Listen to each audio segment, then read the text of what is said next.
The letter arrived without ceremony. No fleet escort, no diplomatic vessel painted in gold, just a standard data packet routed through 3 relay stations, stamped with the Galactic Council's seal and dropped into Earth's government inbox like a piece of unwanted mail. It had been 300 years since first contact. In all that time, humanity had sent 47 formal applications for full council membership. Each one had been rejected. The reasons changed every few decades, but the answer never did. This time, the council was inviting humanity to come and ask in person. Ambassador Relk of the Vordon sat in his curved office on Halcyon Prime and watched the confirmation read receipt blink green. He folded his 4-fingered hands and smiled at his aide, a young Vordon named Wick, who was reviewing the same message on a side screen. "They will send someone nervous," Relk said. "Someone who wants to make a good impression. They will prepare speeches. They will practice being polite." Wick nodded. "And the assembly will listen, reject the application on developmental grounds, and that will be the end of it for another 50 years. Precisely. What Relk did not know, and what he had never bothered to find out, was that Earth did not have nervous diplomats anymore. That particular personality type had been bred out of the diplomatic corps after the 22nd rejection, somewhere around the year 2180. The people Earth sent into space now were engineers first. They thought in systems.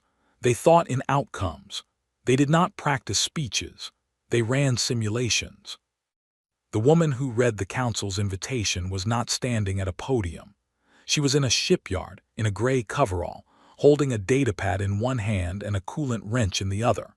Her name was Dara Osai. She was 44 years old. She had spent the last 11 years overseeing a construction project so large and so carefully hidden that even Earth's own public did not know its full scope.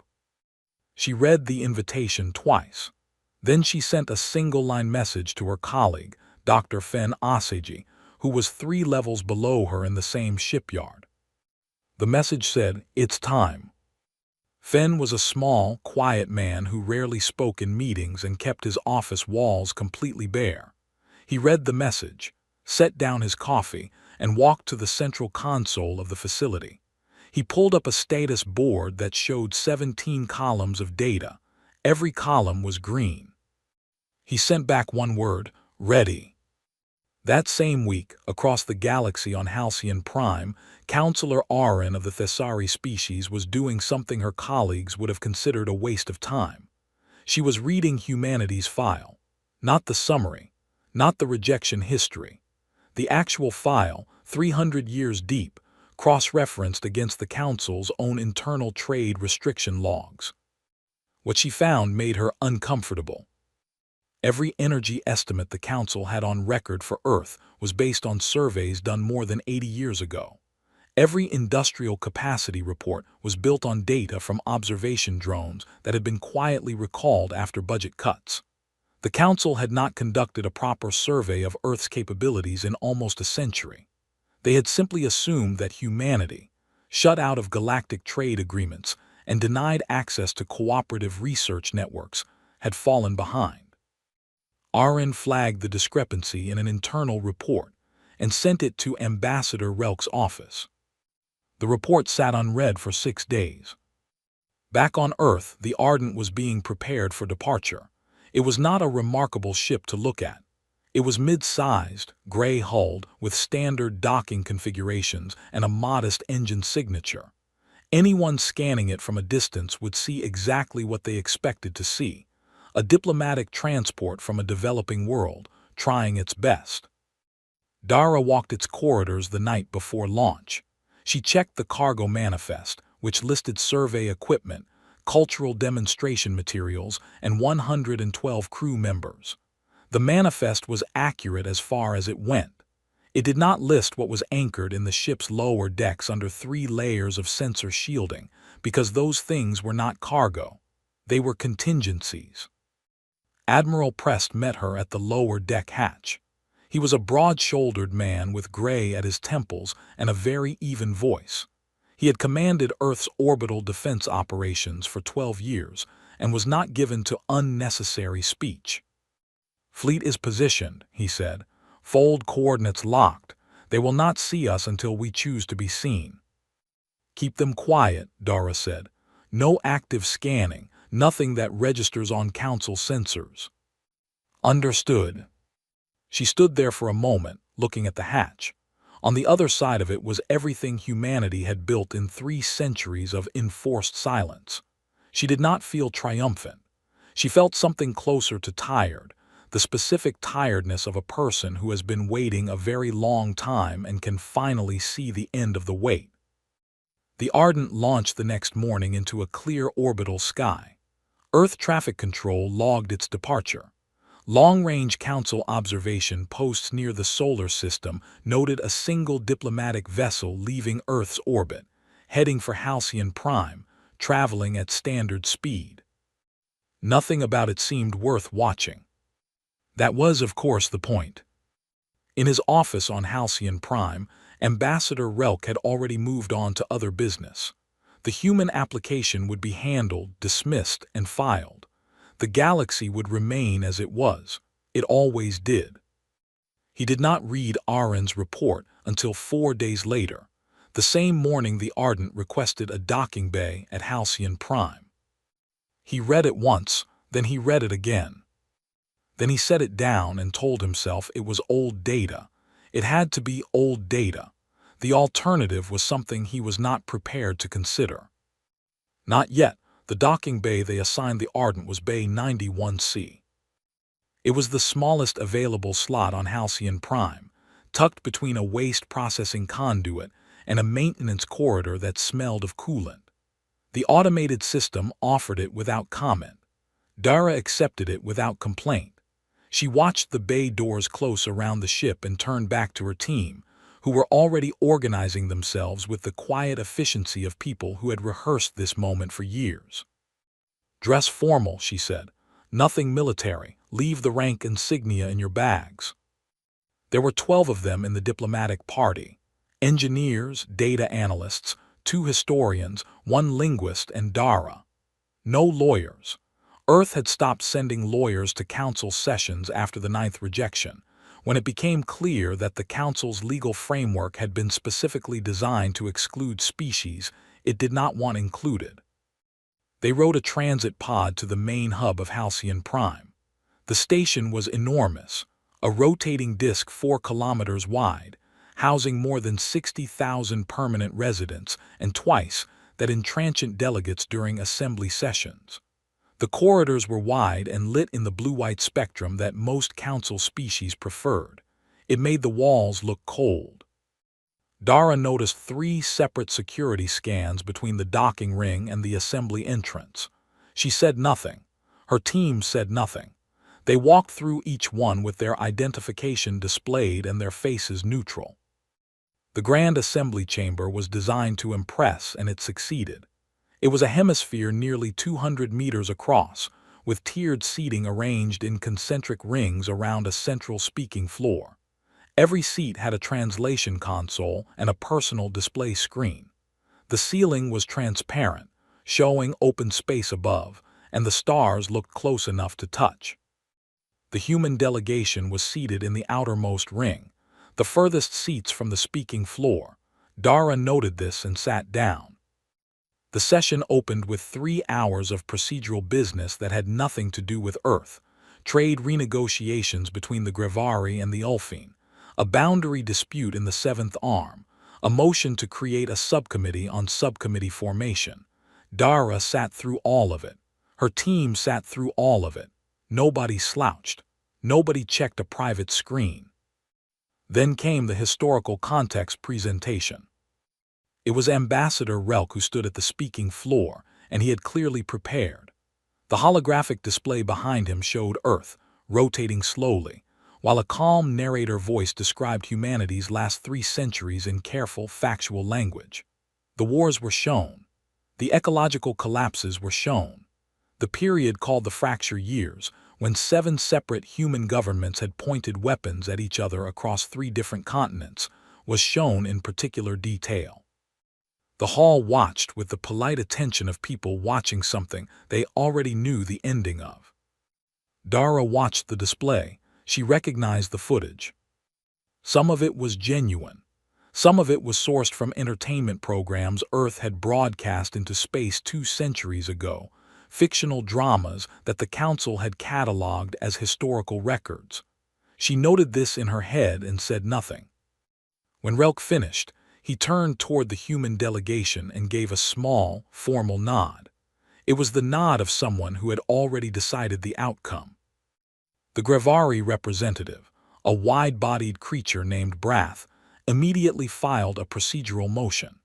He proposed that Earth's membership application be suspended pending a third-party developmental review to be conducted over a period of not less than 25 years. He cited the historical context presentation as the basis. The motion required a simple majority to pass. The vote opened. Dara did not look at the count. She looked at Counselor Aaron, who was sitting in the fourth ring, holding her stylus very still, staring at the vote screen with the expression of someone doing difficult arithmetic in their head. The count reached 50% in favor. Then it stopped. Aaron pressed her vote. Against. The motion failed by 1 vote. A quiet sound moved through the chamber, not quite a murmur, more like the collective intake of breath from 200 different respiratory systems. Relk's head turned toward Aaron with a slowness that was not casual. Aaron looked at her screen and not at him. High Arbiter San, ancient and still and wrapped in the formal gray of his position, called the chamber back to order. His voice had the quality of something that had been used to quiet large rooms for a very long time. "The floor is open," he said, "to the representative of Earth." Dara stood. The chamber settled.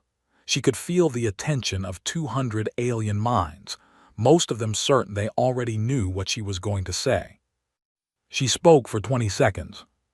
She said that Earth was grateful for the time. She said that humanity had prepared something for the assembly, not an argument, not a speech, but a demonstration. She said that words had been tried for 300 years, and she saw no reason to add more of them today.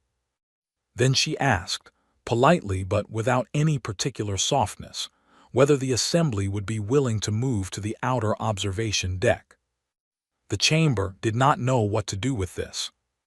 Relk leaned to his aide and said quietly that it was a stunt, that there was nothing a species at Earth's level could show the galaxy that would change a single vote. His aide agreed. High Arbiter San looked at Dara for a long moment, then at the chamber, then back at Dara. Something in her stillness made him pause. "The assembly will recess to the outer observation deck," he said. 200 beings stood and moved toward the corridor. Some were curious. Most were indifferent. A few were already composing their rejection speeches. None of them were prepared. Dara sent one encrypted pulse to the Ardent as she walked. It contained 2 characters. Go. The outer observation deck of Halcyon Prime was designed for scenic viewing. It wrapped the upper edge of the station like a glass collar, 300 meters of transparent steel curving outward over open space. On clear days, which in space meant every day, you could see the gas giant the station orbited, its slow orange rings turning in the distance. It was a beautiful view. Delegates used it for private conversations and informal diplomacy. Nobody had ever used it for a weapons demonstration, though some of the older council members were beginning to suspect that was what this was. 212 beings arranged themselves along the railing. Dara stood at the far left end, near the section closest to the docking ring where the Ardent was parked. Her team stood behind her. None of them were looking at the gas giant. Ambassador Relk positioned himself near the center of the deck, where he had a full view of the bay in which the human ship sat. He had already decided that whatever was about to happen, it would be small. A light show, maybe. Some kind of display meant to imply things the humans did not actually have. For 40 seconds, nothing happened. Then the Ardent moved. Not toward the station. Away from it slowly at first, clearing the docking ring, moving out into clean space. Its engine signature was normal. Its speed was normal. Several of the alien engineers on the deck watched it with mild interest and then looked back toward open space, waiting for whatever the demonstration was supposed to be. The Ardent stopped at 300 kilometers out. Then the sky changed.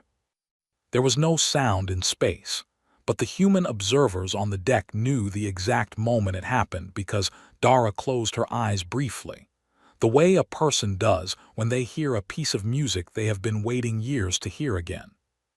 17 vessels dropped into real space simultaneously. Not one at a time, not in sequence.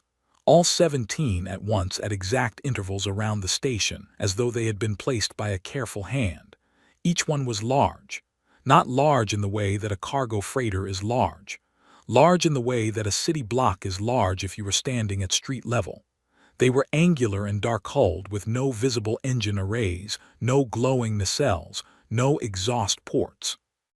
They simply appeared and then stayed exactly where they were, motionless, without any visible effort to maintain position. The observation deck went silent in a way that had nothing to do with space. One of the Grevari engineers, a specialist in propulsion systems named Orath, gripped the railing hard enough that the synthetic material creaked. He had spent 40 years studying fold space entry signatures. What he had just seen was not possible. A single ship entering fold space left a detectable energy bloom that lasted several seconds. 17 ships entering simultaneously would have produced a bloom visible from 6 star systems away. There had been no bloom. There had been nothing. They simply were not there, and then they were. "That is not fold space," he said to nobody in particular. Nobody answered him. The second phase began without announcement. The 17 ships moved. This was the part that broke something in Aaron. She was not an engineer.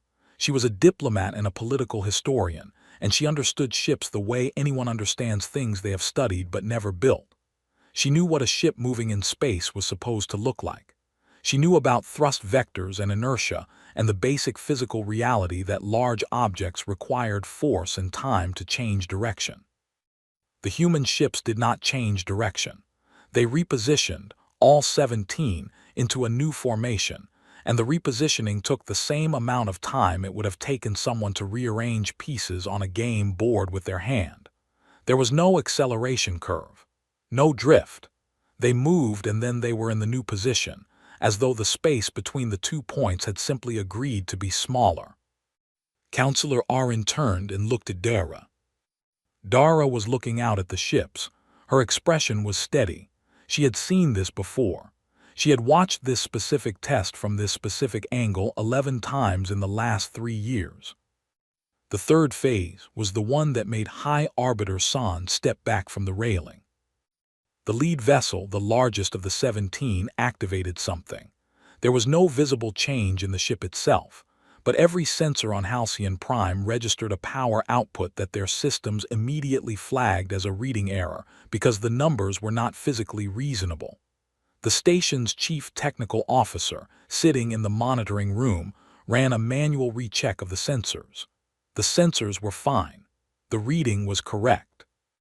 The power output was equivalent to 44 combined fleets. It held for 60 seconds, clean and controlled, and then it cut off completely. No fade, no wind down, off. Then, on every screen on Halcyon Prime, the same message appeared in all 61 registered languages simultaneously, slipping past the station's encryption systems without triggering a single alarm. It said, "We have been patient, we remain patient, but we are no longer what you assumed." The observation deck was silent for a long time after that. Relk turned to look at Dara. She was already looking at him. She was not smiling. She was not angry. She had the steady, unhurried expression of someone who had finished a job they had been working on for a very long time and simply needed it to be acknowledged. Relk looked back at the 17 dark ships, motionless in the void. For the first time in 40 years of council politics, he had nothing to say. The emergency session convened without the human delegation. This was not unusual. The council had held hundreds of closed sessions in its 4,000-year history. Typically, when something needed to be decided before it became public knowledge, what was unusual was the noise. Council sessions were governed by procedure. Procedure meant order, and order meant no one raised their voice above a formal register. Within 6 minutes of the session opening, 3 members were talking at the same time. Relk let them go for a while. He sat at the head of the crescent table and watched his colleagues argue and calculated. 2 of the senior members were already leaning forward with the particular posture of people who had begun reassessing their position. One of them, Councillor Drain of the Ulfine, had already sent a private message to his government's trade office. Relk had seen the notification flash on Drain's wrist console. He had said nothing. When the shouting reached a peak, Relk pressed the table's tone control. The room quieted. "We have 3 problems," he said.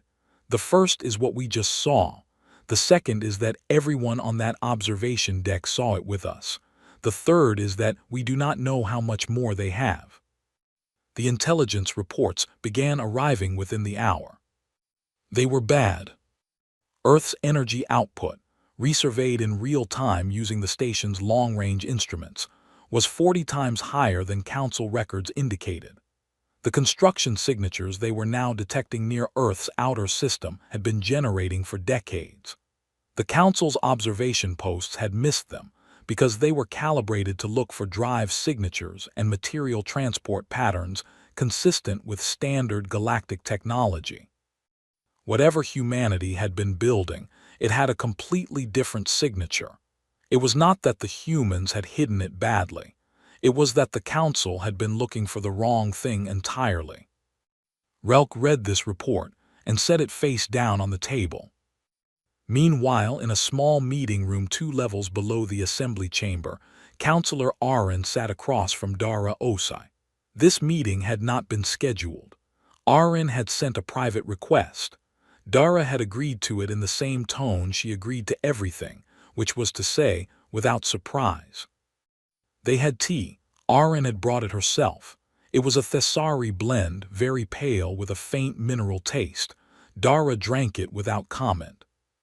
"I need to ask you something directly," Arin said. "Go ahead. Did you always have this, or did we make you build it?" Dara looked at her tea for a moment. Then she said, "Both." Arin thought about that. The Council denied every cooperative research request Earth submitted for 160 years. We denied access to the shared materials network. We put trade restrictions on any species that sold advanced propulsion components to your markets. Yes. We thought we were limiting your development. Dara looked up. "You were for a while." She set down the cup. "And then we stopped waiting for permission." Arin was quiet for a long moment. Outside the small room, through the corridor walls, she could hear the faint hum of the station systems. Somewhere above them, 200 council members were trying to find a way to undo what they had seen. She already knew they could not. "What do you actually want?" Arin asked. "Not the official answer. What does Earth actually want from this?" Dara thought about the question as though it were not a simple one. "The same thing we asked for in the first application in 2214, access to cooperative research, equal standing in trade negotiations, protection under the Galactic Compact, a vote." She paused. "We don't want to run anything. We are not interested in replacing the Council with something human-shaped. We want a seat at the table that our species actually earns." Back upstairs, Relk was learning that things were moving faster than he had planned. The Grevari delegation had formally requested a private meeting with the human team. The Drain faction had gone quiet in the session, which meant they were having conversations outside it. 2 smaller species, the Velhari and the An, had submitted a joint proposal to the Arbiter's office requesting a special session on membership reform. His aide Wick brought him each update on a physical card, an old habit. Electronic messages left records. Relk read the cards one by one and lined them up on his desk. He had built his position on the council over 30 years through alliances and procedural knowledge, and the skill of making people feel that the current arrangement was simply the natural order, too old and stable to question. He was very good at this. What he had not planned for was the natural order being wrong. Not morally wrong. He meant wrong in the technical sense, like a structural calculation built on a false load estimate. Every alliance he had built rested on the assumption that humanity was manageable. That assumption was now false, and everything built on top of it was sitting on open air. He lined up the last card on his desk and looked at the row of them. Then he did something he had not done in 30 years of council politics. He sat still and said nothing and simply thought. Admiral Prest, aboard the lead vessel of the human fleet, reported to Dara that evening by secure line.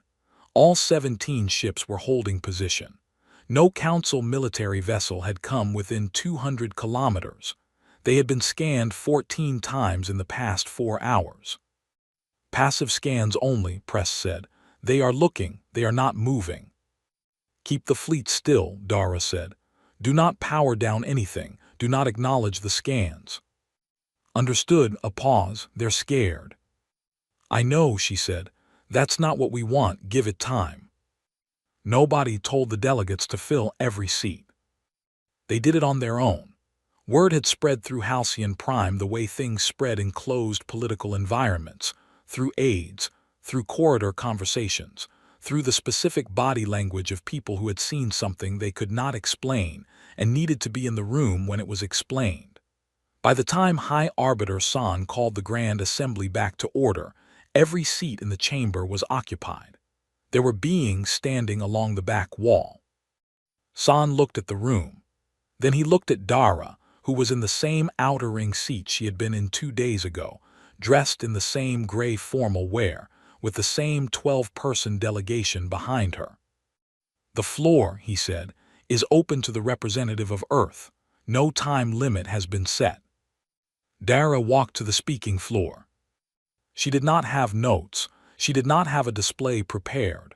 She stood in the center of the chamber and looked at the room for a moment in a way that was not dramatic. She was simply looking, taking it in. Then she began. She did not start with Earth's achievements. She started with a document.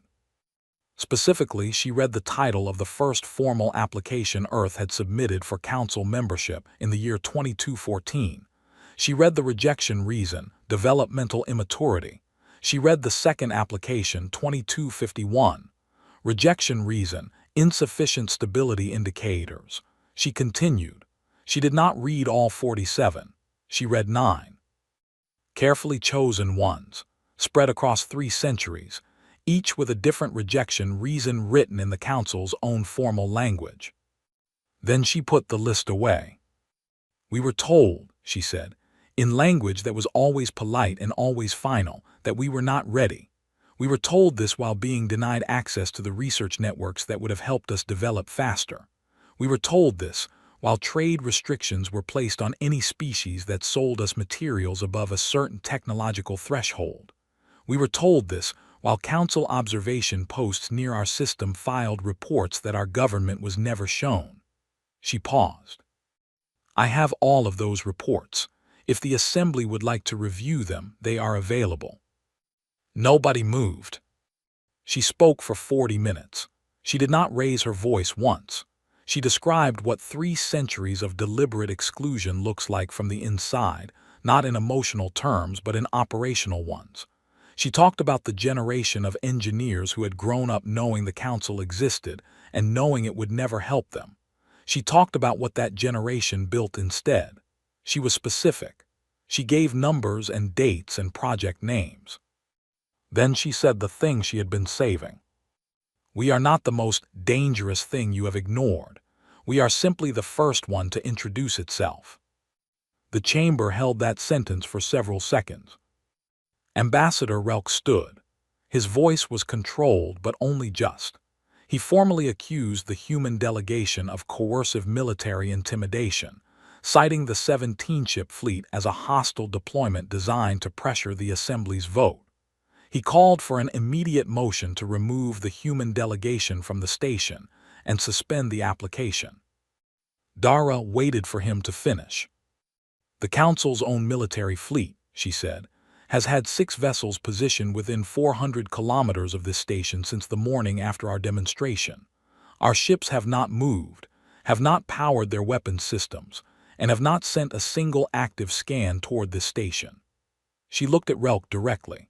With respect, I ask the Assembly to consider which party in this room has deployed a military presence in response to a diplomatic visit. Relk sat down.